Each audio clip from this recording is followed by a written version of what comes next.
you as a government set essentially to define what hate would be.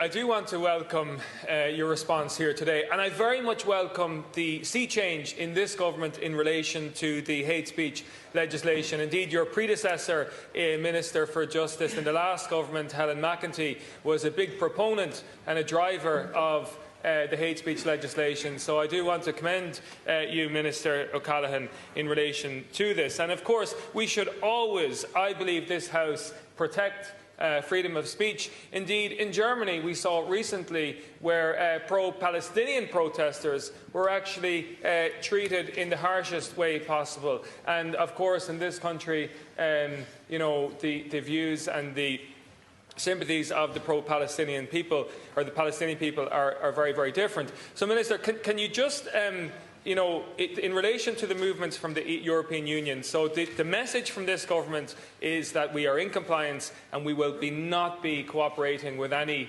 diktat in relation to hate speech legislation. Is that the case here today in this government? There's a responsibility of all of us, on all of us, to try to challenge hate speech.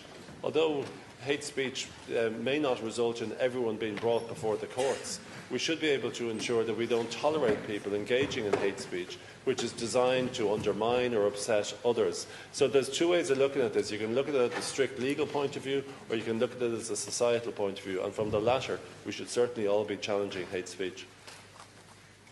Thanks. Thanks, Minister. Well, firstly, can I say that we abhor hate, and I firmly believe that we should all speak respectfully.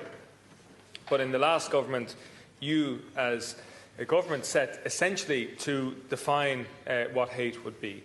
And I think that is obviously a very dangerous road to go down. But just again, Minister, so is it the case, I know there is movement across the European Union to push hate speech laws, so you are saying today that that is not going to happen, and we are in compliance, and we are going to tell Europe that basically no on this matter.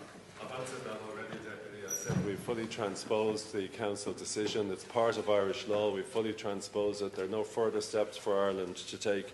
But I do think we all have a responsibility to ensure that we should challenge hate speech, irrespective of whether or not it's challenged in the courts or by the Gardaí. We have a responsibility to challenge it.